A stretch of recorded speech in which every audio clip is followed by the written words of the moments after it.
எனக்கு தெரிந்த இது வரலாற்று சிறப்பு வாய்ந்த தீர்ப்பு. ஆனால் இந்த தீர்ப்பை நீர்த்து போக செய்து விடுவார்கள் என்பது எனது ஐயம். அதுக்குன்னு இயல்பான ஒரு டாக்ஸ் உண்டு. இப்போ பத்திரம் அது அச்சிட கூலி உண்டு. அப்புறம் அது ஹேண்ட்லிங் சார்ஜ் உண்டு. எதுவுமே வசூல் பண்ண மாட்டாங்க. இதில் பெரிதும் பலனடைந்தது பாரதிய ஜனதா. அதற்காக மற்ற கட்சிகளும் சளைக்கல. எனவே தான் இந்த வழக்கில் எந்த கட்சியுமே இணையல. சிபிஐ மட்டும்தான் இந்த வழக்கில் தன்னைத்தானே இணைத்துக் கொண்டது. இப்போ தேர்தல் பத்திரத்தோட பிரச்சனை என்ன அப்படின்னா, இந்த நாட்டின் எந்த சட்டத்திட்டத்துக்கும் அது கட்டுப்படாது. இப்போ உதாரணமா ரைட் டு இன்ஃபர்மேஷன் ஆக்ட் எல்லாம் போக இதுல நம்மளோட கான்ஸ்டியூஷன் வயலேட் ஆகுது. எப்படி வயலேட் ஆகுது அப்படின்னா, சுருளிசாமி மாதிரியானவர்கள் நாட்டு மக்களுக்கு இதை எடுத்துட்டு போனா பிஜேபி ஆட்சிக்கு வராது, அவ்வளவுதானே. இதே முறைகேடு பேடிஎம் பேங்க் எல்லாம் அது டிஜிட்டல் பேங்க். இப்போ பேங்கே இல்லைன்றாங்க. அப்படின்னா எப்படி அனுமதி கொடுத்தீங்க? 10 வருஷம் ஒரு ஆட்சி இருந்ததுன்னா அந்த ஆட்சியோட ஸ்கேம் எப்போ வெளிவரும்? ஆனா பப்ளிக் ஒப்பீனியன் மாறுச்சு அப்படின்னா இந்தியா கூட்டணியே ஒரு மாற்றம் ஏற்படும்.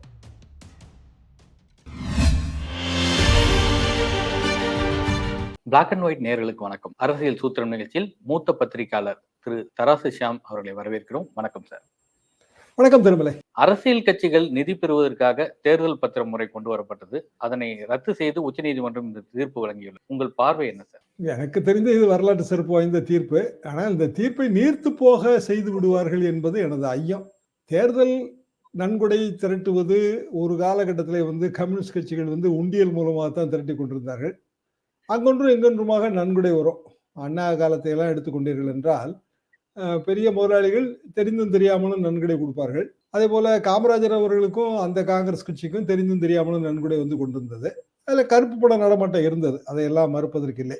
எனவே யூபிஏ 2 காலகட்டத்திலே ஒரு அருமையான திட்டம் வந்தது. அது எலக்டோரல் ட்ரஸ்ட். இப்போ எலக்டோரல் பாண்டு மாதிரி எலக்டோரல் ட்ரஸ்ட், அதாவது தேர்தல் அறக்கட்டளை. சில நிறுவனங்கள் ஒன்றாக சேர்ந்தோ அல்லது ஒரே ஒரு நிறுவனமோ ஒரு அறக்கட்டளை நிறுவலாம். இந்த ஒரே ஒரு நோக்கத்துக்காக, அரசியல் கட்சிகளுக்கு நன்கொடை கொடுக்கிற ஒற்றை நோக்கத்துக்காக ஒரு அறக்கட்டளை. அந்த அறக்கட்டளை வரும்போது இயல்பாகவே அதிலே பல்வேறு சட்டங்கள் பின்பற்றப்படும். அறக்கட்டளைக்கு வருமான வரி விலக்கு உண்டு. எனவே வருமான வரித்துறையும் அதில் தலையிடும். அந்த அறக்கட்டளையிலிருந்து தேர்தல் நிதியாக கட்சிகளுக்கு நன்கொடை ஆண்டுதோறும் வழக்கமான கணக்கு வழக்குகள் எல்லாமே. இது 2013 2018 வரைக்கும் இதே கருப்பு பண ஒழிப்பு நோக்கத்திற்காகத்தான் அதுவும் கொண்டு வரப்பட்டது. 18 வரைக்கும் இது ஒழுங்காகத்தான் போய் கொண்டிருந்தது.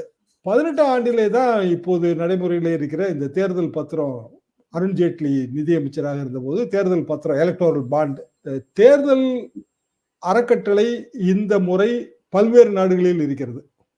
அமெரிக்காவில் பார்த்தீர்கள் என்றால் பேக் என்று சொல்வார்கள், சூப்பர் பேக். இதெல்லாம் இதே தான் அறக்கட்டளை. ஒரு 4-5 நிறுவனம் சேர்ந்து பல 100 கோடி அந்த அறக்கட்டளையில் சேர்த்து வச்சிருப்பாங்க. பிரசிடென்ட் எலெக்ஷனுக்கு பணம் தருவாங்க. ஆனா அங்கேயும் குற்றச்சாட்டுகள் உண்டு. என்னன்னா, இந்த நிறுவனங்கள் பிரசிடென்ட்டை இன்ஃப்ளூயன்ஸ் பண்ணுது, பாலிசியை இன்ஃப்ளூயன்ஸ் பண்ணுதுங்கிற குற்றச்சாட்டுகள் உண்டு. இங்கேயும் அந்த குற்றச்சாட்டுகள் உண்டு. ஆனால் இந்த தேர்தல் பத்திரம் பெரிய மோசடியான ஒரு வேலை. என்ன காரணம்னா, அது அனானிமஸ். அதாவது ட்ரஸ்ட்னு வரும்போது ஏதோ ஒரு வகையான வெளிப்படைத்தன்மை அதுல வந்துடும். குற்றச்சாட்டுகள் இருக்கு, ஆனா வெளிப்படைத்தன்மை வந்துடும். பத்திரம் எந்த விதமான வெளிப்படைத்தன்மையும் கிடையாது. 1000 rupees மினிமம், 1 crore மேக்சிமம். யார் வேணாலும் எங்க வேணாலும் போய் குறிப்பிட்ட வங்கி கிளையில வாங்கிக்கலாம். அவங்களோட பேரு எல்லாமே ரகசியம். வங்கியும் கேட்காது. அதுக்கு ஒரு சர்வீஸ் டாக்ஸோ இல்லைன்னா ஒரு நீங்க விற்கிறீங்க ஒரு பொருளை, அதுக்குன்னு இயல்பான ஒரு டாக்ஸ் உண்டு. இப்போ பத்திரம் அது அச்சிட கூலி உண்டு. அப்புறம் அது ஹேண்ட்லிங் சார்ஜ் உண்டு. எதுவுமே வசூல் பண்ண மாட்டாங்க. ஆனா இது எல்லாத்தையுமே கவர்மெண்ட்டுக்கு அந்த வங்கி கட்டணும். In other words common man பணத்தை எடுத்து வங்கி அரசாங்கத்துக்கு வரியாகவோ அல்லது கட்டணமாகவோ செலுத்தும். இப்படியான ஒரு திட்டம். இதுல பெரிதும் பலனடைந்தது பாரதிய ஜனதா. அதற்காக மற்ற கட்சிகளும் சளைக்கல. பாரதிய ஜனதா என்ன பத்திரம் மூலமா என்ன நன்கொடை திரட்டுச்சோ அதுல ஒரு 10ல் 1 பங்கு, 20ல் 1 பங்கு, சில கட்சிகள் 100ல் 1 பங்கு, ஏதோ ஒரு பங்கு பத்திரத்தை எல்லா கட்சிகளும் வரவேற்றது. எனவேதான் இந்த வழக்குல எந்த கட்சியுமே இணையல. சிபிஐ மட்டும்தான் இந்த வழக்குல தன்னைத்தானே இணைத்துக் கொண்டது. நியாயமா பார்த்தா அரசியல் கட்சிகள் இணைச்சிருக்கணும். ஏன்னா இது அவங்கள தான் நேரடியாக குற்றம் சாட்டுறாங்க. ஆனா யாருமே இணையல. இன்றைக்கு அதற்கு ஒரு மரண அடி விழுந்திருக்கிறது. கருப்பு பணத்தை ஒழிக்க போறோம் அப்படின்னு சொன்னாங்க பாஜக. இந்த தேர்தல் பத்திரம் மூலமா கருப்பு பணத்தை ஊக்குவித்து விட்டது அப்படின்னு ஒரு குற்றச்சாட்டு எழுது. அது சரியானதுதானா? சரியான குற்றச்சாட்டு தான். அதாவது ரூபா நோட்டு மதிப்பிழக்க செய்யும் போதும் கருப்பு பணம் ஒழிப்பு எல்லாத்துக்குமே அவங்க சொல்ற நோக்கம் இதுதான். ஆனா நடைமுறையில வந்து அது அப்படி இல்லை. அது இன்னும் அதிகமாக ஊக்குவிக்கும். இப்போ 5 வருஷம் 18ல இருந்து 2023 வரைக்கும் சுப்ரீம் கோர்ட்ல இப்ப கணக்கு கொடுத்துட்டாங்க தேர்தல் ஆணையம். இந்த வழக்கு நடந்து கொண்டிருக்கும் போதே பிஜேபி மட்டும் தேர்தல் பத்திரமா மூலமா கிட்டத்தட்ட 8,500 கோடி ரூபாய் வந்து அவங்களுக்கு பணம் கிடைச்சிருக்கு. இப்போ தேர்தல் பத்திரத்தோட பிரச்சனை என்ன அப்படின்னா, இந்த நாட்டின் எந்த சட்டத்திட்டத்துக்கும் அது கட்டுப்படாது. இப்போ உதாரணமா ரைட் டு இன்ஃபர்மேஷன் ஆக்ட், தகவல் அறியும் உரிமை சட்டம், எல்லாருமே தேர்தல் ஆணையம் கூட தகவல் அறியும் உரிமை சட்டத்துக்கு வந்து கட்டுப்பட்டது. நீங்க ஆணைய வெப்சைட்டுக்கு போனீங்கன்னா right to information act link இருக்கும். அதை கிளிக் பண்ணி நீங்க உங்க கேள்வியை கேட்கலாம். இப்போ அதிமுக பிரச்சனைகள்லாம் இருக்கும்போது நான் வந்து என்னோட கேள்விகளை அப்படிதான் போஸ்ட் பண்ணிட்டு இருந்தேன். இப்படி நீங்க எல்லா பெரிய நிறுவனங்கள் எல்லாத்துலயுமே ரைட் டு இன்ஃபர்மேஷன் ஆக்டுக்கு ஒரு ப்ரொவிஷன் இருக்கும். ஆனா இதுக்கு வந்து அந்த ப்ரொவிஷன் கிடையாது. உங்க வங்கி கிளையில் எவ்வளவு பணம் வந்து தேர்தல் பத்திரம் மூலமாக நீங்கள் வரவு செலவு செய்கிறீர்கள்ங்கிற கேள்வியை நம்ம கேட்க முடியாது. அப்போ காமன் மேனோட ஒரு மிகப்பெரிய ஆயுதமான தகவல் அறியும் உரிமை சட்டமே இதுல வந்து இல்லாம போயிருது. இன்னும் ஒரு பெரிய வேடிக்கை என்னன்னா, ஒரே ஒரு வங்கி கிளை நாட்டில் வந்து பல்லாயிரக்கணக்கான வங்கி கிளைகள் இருக்கின்றன. அதுல ஒரே ஒரு வங்கி கிளையில் மட்டும் சென்ற ஆண்டு தேர்தல் பத்திரம் 68% சேல் ஆயிருக்கு. புது டெல்லியில் இருக்கிற எஸ்பிஐ வங்கி கிளை, ஸ்டேட் பேங்க் ஆஃப் இந்தியா வங்கி கிளை. அப்படின்னா ஏன் அப்படி? நேச்சுரலா புது டெல்லியில் இருக்கிற லாபியிங் நிறுவனங்கள் பிற நிறுவனங்களுக்கு வந்து அந்த வங்கி கிளையில தேர்தல் பத்திரத்தை வாங்கி கொடுக்குது. ஒரு காமன் மேன் 1000 ரூபாய் ஒரு கட்சிக்கு நன்கொடை கொடுக்கணும்னா அவன் வங்கிக்கு போய் கியூல நின்று பத்திரம் வாங்க போறது இல்லை. பத்திரமும் எப்படி விற்பாங்க அப்படின்னா குறிப்பிட்ட காலக்கெடு தான். இப்போ நிறைய நேரம் பார்த்தீங்கன்னா 1 வாரம் 10 நாள் 15 நாள் தான் காலக்கெடு. தேர்தல் அறிவிக்கிறதுக்கு முன்னாடி மட்டும் 30 டேஸ் அந்த பத்திரம் விற்பாங்க. மற்றபடி எவ்ரி இயர் ஏதோ ஒரு குறிப்பிட்ட காலக்கெடுவில் தான் அந்த பத்திரம் விற்கப்படும். அப்போ நீங்க உண்மையாவே உங்களுக்கு ஒரு கட்சியை பிடிக்குது, ஒரு 10,000 ரூபாய் நன்கொடை கொடுக்கணும்னு விரும்புறீங்க, பத்திரம் வாங்கணும். அந்த வங்கி கிளைக்கு போய் நீங்க கால் கெடுக்க நின்று பத்திரம் வாங்க மாட்டீங்க. ஆனா நீங்க நியாயமாவே அந்த 10,000 ரூபாய்க்கு வந்து உங்களோட இன்கம் டேக்ஸ் ரிட்டர்ன்ல காமிச்சு நீங்க அந்த நன்கொடைக்கு வந்து இன்கம் டேக்ஸ் விலக்கு வாங்கணும்னு நினைச்சீங்கன்னா ஒரு செக் போட்டு அனுப்ப போறீங்க, அவ்வளவுதானே. ஒரு செக்கை போட்டு அந்த கட்சி ஆபீஸ்க்கு அனுப்புனீங்கன்னா அந்த கட்சி அதை என்கேஷ் பண்ணும், உங்க வங்கி கணக்குல வரவு வந்துடும். அதை வந்து உங்களோட டாக்ஸ் ரிட்டர்ன்ல காட்டுவீங்க. அப்போ கருப்பு பணத்தை ஒழிக்கணும்னா ஒரே வழி என்ன? வங்கி வரவு செலவு மூலமாக, காசோலை மூலமாக அல்லது டிராஃப்ட் மூலமாக கட்சிகளுக்கு நிதி கொடுக்கணுங்கிறத கட்டாயப்படுத்தினா போதும்ல. அதையும் தாண்டி கட்சிகள் கருப்பு பணம் மூலமாக கண்டிப்பாக நன்கொடை பெறும். நான் அதை மறுக்கவே இல்லை. இப்பவும் பெறத்தான் செய்வாங்க. யாரோ ஒரு முதலாளி வந்து அவருக்கு நாளைக்கு ஒரு காரியம் ஆகணும் அப்படின்னா ஒரு எதுக்கும் இருக்கட்டும் அப்படின்னு சொல்லி ஆளுங்கட்சிக்கும் எதிர்கட்சிக்கும் நன்கொடை கொடுக்கறத நம்ம தொடர்ந்து பார்த்து வர்றோம். இது வந்து வெளிப்படையான ஒரு மோசடி திட்டம். எப்படின்னா தனி நபர்கள் போய் 1000 ரூபாய் 5000 ரூபாய்க்கெல்லாம் வாங்க போறது இல்லை. பெரிய நிறுவனங்கள் தான் வாங்கும். 10 கோடி ரூபாய் நன்கொடை கொடுக்க போறோம்னா 1 கோடி ரூபாய் பத்திரம் 5-10 பத்திரம் நம்ம வாங்கணும். அப்ப இது எல்லாத்தையும் வந்து யாரோ ஒருத்தன் ஒரு ஏஜென்ட் மாதிரியோ இல்லைன்னா ஒரு லாபியிஸ்ட் மாதிரியோ இருந்து ஒரே ஒரு வங்கி கிளையில மட்டும் டிரான்சாக்ட் பண்ணியிருக்காங்க 68% அப்படிங்கும்போது இயல்பாகவே அதுல அந்த மோசடி தன்மை வந்துருது. எல்லாம் போக இதுல வந்து நம்மளோட கான்ஸ்டிடியூஷன் வயலேட் ஆகுது. எப்படி வயலேட் ஆகுது அப்படின்னா ஆர்டிகல் 19ல ஆல் ஆர் ஈக்குவல். அப்ப ஆல் ஆர் ஈக்குவல் அப்படின்னா நீங்க நான் அரசியல் கட்சி எல்லாரும் ஈக்குவல் தான்.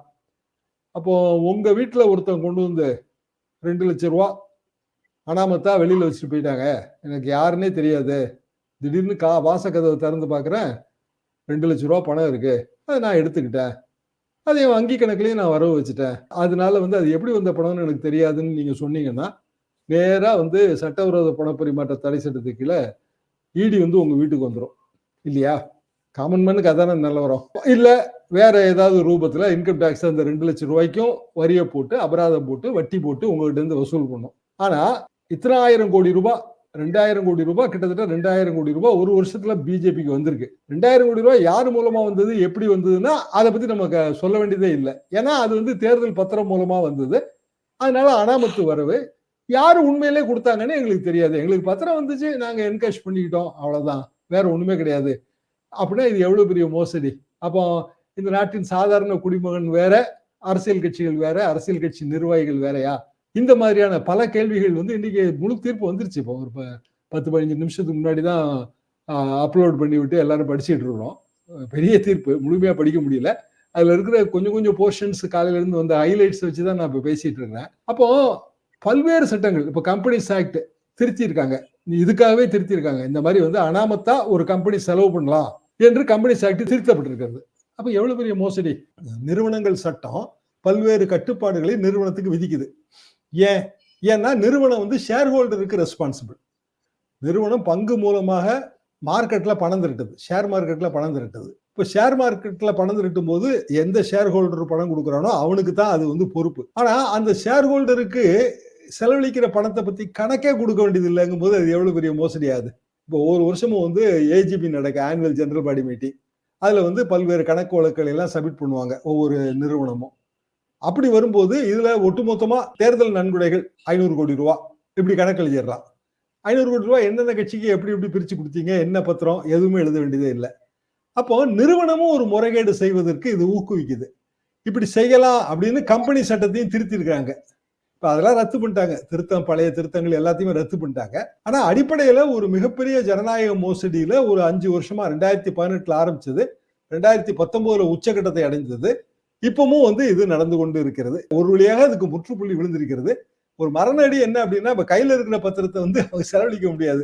15 டேஸ்க்குள்ள எல்லாத்தையுமே வந்து திருப்பி கொடுக்கணும். இன்னொரு கோரிக்கை என்ன இப்ப வருது அப்படின்னா, நீங்க இதுவரைக்கும் இப்ப தேர்தல் பத்திரமா மூலமாக ஒவ்வொரு கட்சியும் பெற்ற பணங்களை எல்லாம் வந்து பணத்தை ஒட்டுமொத்தமா கணக்கெடுத்து அது தேச உடைமையாக்கணுங்கிற கோரிக்கை. தேர்தல் பத்திர விவகாரத்துல பிரதமர் மோடி தனது பதவியை ராஜினாமா செய்யணும்னு சொல்லி சுப்பிரமணியன் சாமி கருத்து கூறியிருக்காரு. அதை பார்த்தேன் டாக்டர் சாமி சொல்லியிருக்கிற கருத்தை. சாமிக்கும் மோடிக்கும் இடையில ஒரு 1.5 மாசமா பெரிய கடுமையான தாக்குதல், எக்ஸ்வார், கடுமையான கருத்து மோதல்கள் வந்துட்டு இருக்கு.